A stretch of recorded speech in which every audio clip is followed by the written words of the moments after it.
문재인 대통령이 김상조 위원장을 임명했고요.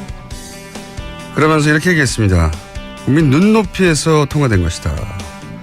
자, 한 달 좀 지났네요. 이제 한 달 열흘 정도 됐는데 과연 국민들 여론은 어떤지 한번 살펴보겠습니다.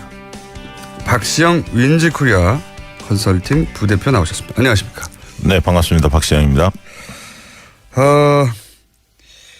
이게 여론조사가 인사 관련해서 몇 번 있었잖아요. 네. 그렇죠. 한 세 군데에서 결과가 발표됐습니다. 근데 제가 이제 특이하다고 경향성이라고 할까요? 보면은 처음에는 이제 강경화 후보가 가장 논란이었기 때문에 강경화 후보에 대한 물론 뭐 여론조사 기관들마다 기법이 달라서 똑같이 비교할 수는 없지만 처음에는 강경화 후보에 대해서 언론에서도 그렇고 야당에서도 그렇고 집중적으로 문제 있다라고 공세를 취하고 그게 이제 나쁜 여론, 그러니까 임명하지 않는 게 좋겠다. 근데 이제 청문회 거치면서 본인의 해명 그리고 나서 이제 그 사람들이 직접 찾아보기도 하고 그러면서 여론이 점점 좋아지는 방향으로 바뀌고 있는. 네. 맞죠? 제가 파악한 게. 네, 맞습니다. 지금 한국 리서치가 한국일보하고 7일 날 8일 날 조사한 게 있었고요. 네. 그다음에 이제 9일 날 10일 날 KSY가 조사한 게 있었고 리얼미터가 9일 날 조사한 게 있었습니다. 네. 근데 이제 직접적으로 비교하기 좀 뭐한 게 한국 리서치와 한국일보는 조사 방식이 좀 달랐습니다. 그러니까 질문 방식이 다른 거죠. 나머지 두 군데에서는 임명에 동의해야 하느냐 말아야 하느냐 이렇게 물었고 한국 리서치 같은 경우는 자질이나 도덕성을 갖췄느냐 못 갖췄느냐 좀 보기가 좀 달라서 직접 비교하기는 좀 그렇습니다. 그렇죠. 그래서 한국 리서치의 경우에는 이제 찬반이 좀 엇비슷하게 많이 나왔었죠. 그리고 무응답이 한 30% 가까이 나왔었고요. KSY나 리얼미터의 결과를 보면 긍정적 여론이 훨씬 높습니다. 네. 경향성은 시간이 지나면서 참 큰 문제가 있는 줄 알았는데 문제가 없는 것은 아니나 뭐 이 정도면 그 후보로 임명해도 큰 문제, 그러니까 임명을 해도 그렇게까지 결정적이지는 않은 거 아니냐 이렇게 여론이 바뀌어가는 과정이었던 것 같아요. 네. 특히 이제 김상조 후보의 경우는 뭐 여론이 그닥 나쁘지가 않았습니다. 계속 우호적이었다 더 좋아졌죠. 청문회를 거치면서 많은 의혹들 신상 털기식 의혹 제기가 많았지 않습니까? 청문회에서 그것들이 많은 부분 해소가 됐고 또 능력과 자질에 대해서 잘 검증이 됐다라는 검증이 된 것을 보여줬죠. 준비된 후보라는 걸 보여줬기 때문에 워낙 대응을 잘했어요. 네, 워낙 대응을 잘했죠. 그래서 김상조 후보의 경우는 상당히 찬성률이 높고요. 다만 이제 강경화 후보의 경우에는 청문회에서 본인이 가지고 있는 걸 다 보여주지는 못했죠. 그러다 보니까 논란이 계속 좀 지속이 됐는데 위안부 할머니들, 피해자 할머니들의 지지선언 그리고 전직 외교부 장관들의 지지선언 이런 것들이 좀 잇따라오면서 그리고 실질적으로 굉장히 파격적 인사 아닙니까? 이런 그런 상징성도 있고 무엇보다 이렇게 후보들이 대응한 것도 있고요. 두 번째는 야당의 책임도 큽니다. 그래요. 야당에서 반대를 위한 반대한다. 이런 어떤 인식들이 강하기 때문에 그 야당의 짜증난 거죠. 전략적 전술적 실패예요. 그렇죠. 뭐 이번에도 저는 이제 자유한국당이 혹은 바른정당이 뭐 꼭 그 당의 공식 입장이어서 그런지 모르겠는데 어쨌든 현재 언론을 통해서 드러난 반대의 어떤 명분, 워딩이 독재 이런 거 등장하잖아요. 네, 그렇죠. 이게 공감대를 얻어낼 수가 없거든요. 네. 그리고 지금 잘 아시겠지만 인수위 없는 상황에서 한 달을 막 지났는데 허니문 기간이고 대통령 지도의 역대 최고치를 기록하고 있습니다. 이런 세 가지 요소가 있는 거죠. 대통령에 대한 전폭적 지지 흐름, 야당에 대한 태도에 대한 못마땅함, 그리고 후보자가 청문회에서 보여준 어떤 모습들, 그리고 그 뒤에 지지선언이 잇따른 어떤 이런 것들이 맞물리면서 지금 긍정적인 여론이 상당히 높아지고 있습니다. 여론이 개선돼 있는 거죠. 그리고 또 한 가지는 이제 굉장히 과거와는 유권자 그 패턴이 그 행동 패턴이 달라진 것이 어떤 특정 정치 상황에 대해서 아무래도 이제 최근에 촛불을 겪고 그리고 본인들의 힘으로 직접 대통령을 탄핵하고 그리고 새로운 대통령을 탄생시키기까지 이 과정 전체를 본인들이 직접 매일매일 지켜봤잖아요. 참여도 엄청나게 높아요. 그래서 청문회 영상을 당일날 바로 보지 못하더라도 나중에라도 찾아보는 사람들이 엄청나게 늘어났습니다. 그렇죠. 그러다 보니까 확인하는 거예요, 본인이 직접. 예전에는 언론에서 논란이 크게 됐다, 문제가 됐다고 하면 그렇게 받아들이고 끝났는데 지금은 직접 확인하거든요. 뭐 이 정도면 아니지 않아? 그러면서 여론이 개선되어 가는 부분도 좀 있습니다. 그렇죠. 네. 이게 정치 효능감이라고 하는데요. 내가 네. 참여했을 때 세상이 어떻게 바뀔 수 있다라는 그런 확신들이 굉장히 중요한데 그게 이제 촛불시에서 보여줬고요. 또 대통령 선거에서 그분들이 정권 교체를 바랬기 때문에 그것들을 확인하면서 지금 이제 정치에 대한 관심 같은 경우 굉장히 높아져 그렇죠. 있습니다. 내가 움직이면 실제 바뀔 수 있다는 네. 증거를 최근 거의 7, 8개월간 연속으로 봤기 때문에 네. 사람들이 예를 들어 시정연설의 동영상을 찾아본다는 건 과거에 상상할 수 없었어요. 그걸 왜 봅니까? 뭐하러 봐요? 예. 했겠거니 했지. 근데 지금은 그런 영상 계속 찾아보거든요. 그렇죠. 그러면서 이때 이 말은 내가 동의가 안 되네 혹은 이거는 굉장히 잘했네 이러면서 언론을 통해서 간접 정보를 얻는 게 아니라 다이렉트로 정보를 취득해가지고 자기가 평가를 내려요. 그렇죠.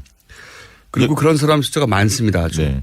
그리고 특히 이제 거기에는 대통령이 5.18 메시지부터 시작해서 현충일 때 그 메시지도 굉장히 감동적이었고요. 그런 어떤 과정들을 겪으면서 이 놓치고 있으면 주변 사람들 이야기하다가 뒤처지는 느낌이 들기 때문에. 그러니까요. 예. 관심을 많이 갖고 과거에 있죠. 연예 정보 소비하듯이 네. 이 정치적 이슈들을 소비하기 시작한 유권자층이 엄청나게 많습니다. 이 변화된 환경을 미디어가 못 따라가고 있어요. 그렇죠. 예. 그래서 미디어들은 과거하고 비슷한 양상으로 보도를 하는데 성이 안 차는 거예요. 사람들이. 그래서 네. 요즘 미디어도 욕을 많이 먹고 있다. 예. 발언 조심해야 합니다. 체크해서. 예. 자, 전반적으로 그러면 한 달 취임부터 지금까지 한 달 한 열흘 가까이 지난 동안에 문재인 정부에 대한 지지율의 어떤 변화랄까요? 이건 어떻습니까? 국정 지지도는 크게 변화한 것 같지는 않아요. 네. 갤럽에서 조사가 뭐 84, 82 계속 그렇게 나오지 않습니까? 그다음에 이제 리얼미터나 이런 데에서는 79까지도 나왔고 또 KSY는 89%까지도 89는 정상적이지 않아요, 이거. 네, 굉장히 아무튼 역대 최고치를 기록하고 있는데 아무래도 이제 이 청문회 이 과정을 통해서 이제 어쨌든 김상조 임명을 강행했고 또 강경화 내정자 후보자의 경우에도 강행할 그 뜻이 있음을 네. 그 표명을 분명히 했고 했죠. 분명히 했고 금주내에 아마 처리할 가능성이 있어 네. 보이죠. 그렇다면 이제 상당히 야당과의 냉각기는 불가피하고 대치전선이 굉장히 가파를 텐데요. 일부 조정은 조금 있을 수는 있습니다. 그러다 네. 보면 다만 이제 민주당 지지도 워낙 높기 때문에 50%를 넘어가고 있기 때문에 쉽게 그 국정 지지도 또한 일부 조정은 있겠지만 급격하게 빠지지는 않을 것 같고요. 특히 6월 말에 있는 그 한미 정상회담 그런 경우에는 정상회담의 경우에는 잘 치르면 지지도 오르게 돼 있습니다. 거의 모든 정상회담은 플러스 요인이죠. 예, 플러스 박근혜 요인이죠. 전 대통령도 항상 그랬어요. 네, 특히 또 대통령 물론이고 강경화 장관이 지명이 됐을 경우에 어떤 활동을 하느냐에 따라서 굉장히 또 우호적 정서가 형성될 수 있기 때문에 그건 그런 측면들을 여러 가지 고려했을 때 6월 말까지 지지도가 크게 출렁일 가능성은 없다. 소폭 하락 내지 뭐 정체 이렇게 될 것 같습니다. 유지된다고 봐야겠죠. 정체보다는. 예. 6월 말에 근데 또 정상회담이 있으니 뭐 약간 소폭 하락했다 하더라도 다시 많이 할 것 같고. 네. 그러면 사실 대통령이 취임하고 나서 한 달 이내에 이런 인사 문제를 거치면서 보통 지지율이 추락하기 시작하거든요. 그렇죠. 과거의 전례를 네, 보자면. 그래서 야당들이 그렇게 이제 그 인사들을 못 잡아먹어서 안달인 거예요. 거기서 대통령을 직접 타격할 수는 없지만 대통령이 그 지명한 사람들의 하자들을 찾아내고 그것이 봐라 정권 자체가 이렇게 하자가 있다. 네. 이렇게 이미지가 연결되는 게 지난 민주당 야당 시절에서도의 전략이었고 그게 네. 뭐 적절히 성공했었어요. 과거에. 이번에 왜 안 통하는 걸까요? 잘. 그러니까 지금 이제 대선이 끝난 지 한 달밖에 되지 않았습니까? 네. 안 되지 않았습니까? 그리고 대선에 대해서 격차 굉장히 컸잖아요. 네. 사실. 그런데 야당의 모습을 보면 어떤 당 내부의 그 분란의 소지를 차단하고 이완된 지지층을 결속시키기 위해서 대통령의 정부 여당을 때리는 거거든요, 사실은. 그 임진왜란인데 일본에서 내부에 문제가 있을 때 예. 이제 그러다 보니까 국민들이 볼 땐 지금 좀 반성하고 쇄신 작업을 해야 할 때인데 야당을 볼 때는 그런 모습이 좀 안 보인다는 거죠. 사실 이제 그러다 보니까 야당에 대해서 어떤 아까 얘기했던 인사 문제에 대해서 전략도 좀 잘못됐죠. 모두 반대하는 느낌이 들지 않았습니까? 모조리 다 반대하는. 예. 그러다 보니까 발목 잡기로 비춰진 측면도 있고요. 이러다 보니까 국민들이 볼 때는 지금은 문재인 대통령한테 좀 힘을 실어줘야 할 때가 아닌가 이렇게 좀 보고 있는 것 같습니다. 저는 야당이 이게 그 독재 얘기 나오면서 이게 너무 게으른 오딩이다라고 생각했는데 야당의 힘은 사실 여론이거든요. 그렇죠. 예. 그 법적인 권한은 대통령에게 있지만 대통령이 청문회 채택 안 되더라도 모조리 다 임명할 수 있지만 가끔 가다가 낙마시키는 경우가 있거든요. 지금까지 한 두세 명 정도 된 것 같은데 제 기억에. 네. 청문회가 있은 이후로 청문회 보고서가 채택 안 됐는데도 대부분은 다 임명했고 낙마한 경우가 두세 번 정도 있는데 그때는 여론이에요. 여론의 힘. 그렇죠. 국민 여론이 반대를 하면 그렇죠. 대통령이 고집하기가 굉장히 곤혹스러운데. 왜냐하면 그 사람을 임명해버리면 그 사람은 임명되지만 본인의 지지율이 떨어지니까. 그렇죠. 근데 지금의 경우는 그렇지 않다는 거죠. 그게 야당이 잘못하고 있다는 겁니다. 그렇죠. 자기들끼리 화낼 게 아니라 사람들에게 같이 화낼 수 있도록 이유를 설명하고 끌고 가서 결국은 압박을 해야 되는데 갑자기 독재다 그러고 튀어나가니까. 네. 그리고 사실 김상조 무슨 소리야 이렇게 되는 거죠. 김상조 후보자의 경우에는 국민적 지지도 높았지만 재벌 저격수 그런 측면에서 그 공정과 정의가 시대 정신이었고 재벌 개혁을 해야 한다는 국민 여론이 높았기 때문에 가장 적임자라고 본 건데 거기서부터 발목을 잡으니까 국민들이 동의하지 않는 거죠.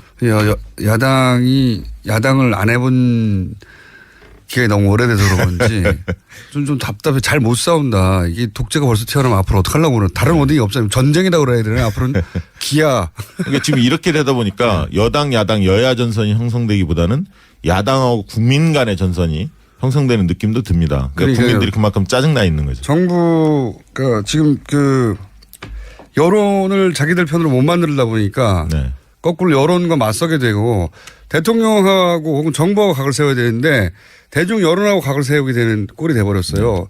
굉장히 최악이거든요. 이렇게 되면. 그렇죠. 근데 이제 이런 흐름이 지방선거까지 지속될 수도 있습니다. 예를 들면 국민의당의 입장에서는 지방선거에서 호남에서 뭔가 그 승리를 통해서 다시 일어서는 계기를 만들어야 할 텐데. 만들어야 되는데. 이제 그렇기 때문에 그 전까지는 흔히 말해서 정부 여당과 대치 전선을 어느 정도 형성할 가능성이 상당히 큽니다. 부분적으로는 협치도 하겠지만 근데 이 협치라는 게 대통령만 노력한다 되는 게 아니지 않습니까? 야당도 받아들일 자세가 필요한데 그런 점에서는 아무튼 뭐 한두 달 내에는 상당히 냉각기가 불가피하다 이렇게 보입니다. 시간이 없어서 너무 짧은데 아까 원포인트 번개불이 너무 길어지는 바람에 시간이 확 줄어드는데 자유한국당 홍준표 대표 되나요? 될 것 같은데요? 요거 이제 그러면 검증하는 것으로 됩니까? 될 것 같습니다. 박시영 윈즈코리아 컨설팅 부대표였습니다. 정에 동의해야 하느냐 마느냐 네. 이렇게 물었고 한국리서치 같은 경우는 자질이나 도덕성을 갖췄느냐 못 갖췄느냐 네. 좀 보기가 좀 달라서 직접 비교하기는 좀 그렇습니다. 그렇죠. 네. 그래서 한국리서치의 경우에는 이제 찬반이 좀 엇비슷하게 많이 나왔었죠. 네. 그리고 무응답이 한 30% 가까이 나왔었고요. 네. KSY나 리얼미터의 결과를 보면 긍정적 여론이 훨씬 높습니다. 네. 네. 경향성은 시간이 지나면서 참 큰 문제가 있는 줄 알았는데 문제가 없는 것은 아니나 뭐 이 정도면 그 후보로 임명해도 큰 문제, 그러니까 임명을 해도 그렇게까지 결정적이지는 않은 거 아니냐 이렇게 여론이 바뀌어가는 과정이었던 것 같아요. 네. 특히 이제 김상조 후보의 경우는 뭐 여론이 그닥 나쁘지가 않았습니다. 계속 우호적이었다 더 좋아졌죠. 청문회를 거치면서 네. 많은 의혹들 신상 털기식 의혹 제기가 많았지 않습니까? 청문회에서 그것들이 많은 부분 해소가 됐고 또 능력과 자질에 대해서 잘 검증이 됐다라는 검증이 된 것을 보여줬죠. 준비된 후보라는 걸 보여줬기 때문에 워낙 대응을 잘했어요. 예, 워낙 대응을 잘했죠. 그래서 네. 김상조 후보에게 근데 이제 청문회 거치면서 본인의 해명 그리고 나서 이제 그 사람들이 직접 찾아보기도 하고 그러면서 여론이 점점점 좋아지는 방향으로 바뀌고 있는. 네. 맞죠? 제가 파악한 게. 네, 맞습니다. 지금 한국 리서치가 한국일보하고 7일 날 8일 날 조사한 게 있었고요. 예. 그다음에 이제 9일 날 10일 날 KSY가 조사한 게 있었고 리얼미터가 9일 날 조사한 게 있었습니다. 네. 근데 이제 직접적으로 비교하기 좀 뭐한 게 한국 리서치와 한국일보는 조사 방식이 좀 달랐습니다. 그러니까 네. 질문 방식이 다른 거죠. 나머지 두 군데에서는 임명. 문재인 대통령이 김상조 위원장을 임명했고요. 그러면서 이렇게 얘기했습니다. 국민 눈높이에서 통과된 것이다. 자, 한 달 좀 지났네요. 이제 한 달 열흘 정도 됐는데 과연 국민들 여론은 어떤지 한번 살펴보겠습니다. 박시영 윈지코리아 컨설팅 부대표 나오셨습니다. 안녕하십니까? 네, 반갑습니다. 박시영입니다. 이게 여론조사가 이 인사 관련해서 몇 번 있었잖아요. 예. 그렇죠. 한 세 군데에서 결과가 발표됐습니다. 근데 제가 이제 특이하다고 뭐 경향성이라고 할까요? 보면은 처음에는 이제 강경화 후보가 가장 논란이었기 때문에 강경화 후보에 대한 물론 뭐 여론조사 기관들마다 기법이 달라서 똑같이 비교할 수는 없지만 처음에는 강경화 후보에 대해서 언론에서도 그렇고 야당에서도 그렇고 집중적으로 문제 있다라고 공세를 취하고 그게 이제 나쁜 여론, 그러니까 임명하지 않는 게 좋겠다